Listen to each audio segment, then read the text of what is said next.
मलिका सबा का वाक़या। सबा एक मुल्क का नाम था। शायद कदीम ज़माने में सबा यमन का नाम हो, ये कहना मुश्किल है। मलिका सबा में एक औरत हुकूमत करती थी।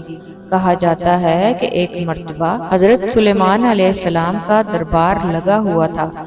इस दरबार में हर किस्म के चरिंद परिंद मौजूद थे, लेकिन इन जानवरों के दरमियान हुदहुद मौजूद नहीं था। हज़रत सुलेमान अलैहिस्सलाम को हुदहुद के हाजिर ना होने पर कुछ परेशानी हुई और चारों तरफ नजर दौड़ा रहे थे और हुदहुद को तलाश कर रहे थे। अचानक हुदहुद हाजिर हो गया। हज़रत सुलेमान अलैहिस्सलाम ने देर तक गैर हाजिर रहने की वजह दरियाफ्त की। हुदहुद ने बताया कि मुल्क सबा में एक औरत हुकूमत करती है। वो अल्लाह के दीन पर यकीन नहीं रखती। वो आतिश परस्त है। इसके पास कसीर फौज है। वो आलीशान महल में रहती है। खिदमत के लिए बेशुमार गुलाम हर वक्त हाजिर रहते हैं। हज़रत सुलेमान अलैहिस्सलाम ने हुदहुद की बातें गौर से सुनी और कहा, मैं ये जानना चाहता हूँ कि जो कुछ तुम कह रहे हो वो सच है या झूठ। चनाचा आप अलैहिस्सलाम ने मलिका सबा के नाम एक रुक्का लिखा। आप अलैहिस्सलाम ने सबसे पहले बिस्मिल्लाह लिखा और यूं तहरीर किया, ये खत सुलेमान अलैहिस्सलाम की तरफ से है। मैं अल्लाह के नाम से शुरू करता हूँ जो सबसे बड़ा मेहरबान और बहुत बड़ा रहम करने वाला है। तुम अपने सल्तनत पर गरूर और सरकशी न करो। पहले तुम अल्लाह की फर्माबरदारी करने का अहद करो, फिर मेरे पास चले आओ। आप अलैहिस्सलाम ने खत हुदहुद के हवाले किया और बोले कि ये खत इसके सामने डाल दो। हुदहुद ने ऐसा ही किया। मलिका ने खत उठाकर पढ़ा और दरबारियों से कहा और पढ़कर सुनाया और इनसे राय तलब की कि अब क्या करना चाहिए। दरबार में हाजिर तमाम लोगों ने एक राय होकर कहा, हम ताकतवर हैं, इसलिए खौफजदा होने की जरूरत नहीं। हम सुलेमान अलैहिस्सलाम का मुकाबला करने की ताकत रखते हैं। मलिका सबा ने कहा, ये तो ठीक है, इसमें कोई शक नहीं। हम कमजोर तो नहीं हैं, लेकिन हमें सूझबूझ से काम लेना चाहिए। इनसे दोस्ती का हाथ बढ़ाने के लिए हमें तोहफे तहाइफ भेजना चाहती हूँ। अगर इन्होंने हमारा तोहफा कबूल ना किया तो मैं समझूंगी कि वो पैगंबर हैं। पैगंबरों को मालो दौलत की हवस नहीं होती। अगर इन्होंने तोहफा कबूल किया तो मैं समझूंगी कि वो सिर्फ बादशाह है। बादशाहों को मुल्क गिरी की हवस होती है। मैं इस बात से खौफजदा हूँ कि बादशाह जिस मुल्क में दाखिल होते हैं वहाँ तबाही मचा देते हैं, हर चीज को तबाह बर्बाद कर देते हैं। मलिका ने यही सोचकर तोहफे तहाइफ भेजे। तोहफों का सामान लेकर खादिम हजरत सुलेमान अलैहिस्सलाम की खिदमत में हाजिर हुआ तो आप अलैहिस्सलाम ने फरमाया, मेरा मकसद ये नहीं जो मलिका ने समझा है। मेरे पास दौलत व हशमत की कमी नहीं है। खुदा ने मुझे बहुत कुछ दे रखा है।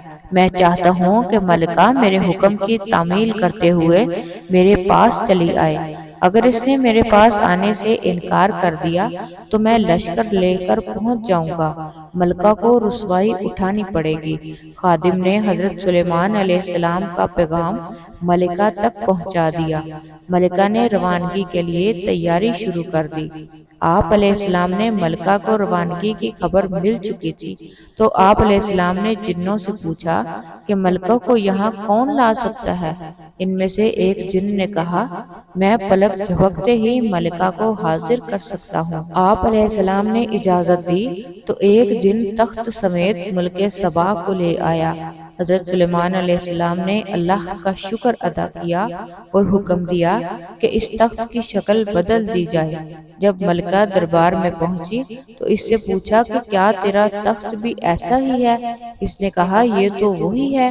हजरत सुलेमान अलैहिस्सलाम ने अपने महल को हैरत अंगेज तरीके से बड़ी हिकमत के साथ तमीर किया। महल का फर्श शीशे से तैयार किया। फर्श के नीचे पानी की नहरें बह रही थी। ऐसा मालूम हो रहा था जैसे ये फर्श नहीं बल्कि पानी ही पानी है।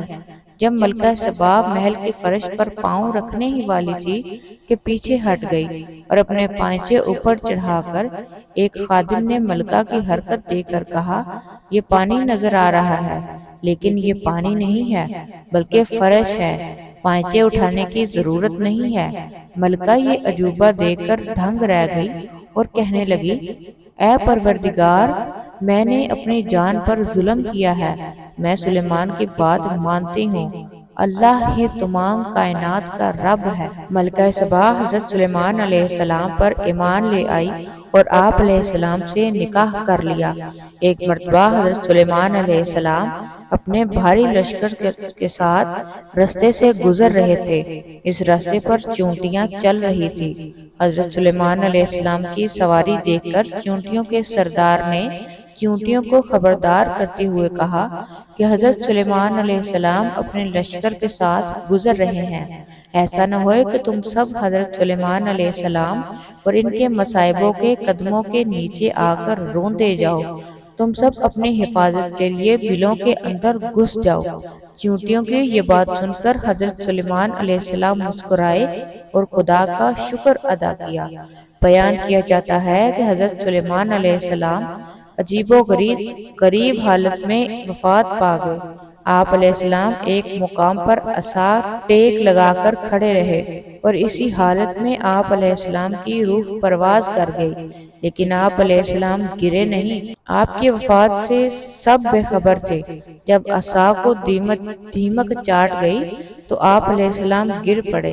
اس وقت جنوں، چرند اور پرند کو آپ علیہ السلام کی وفات کی خبر ہوئی۔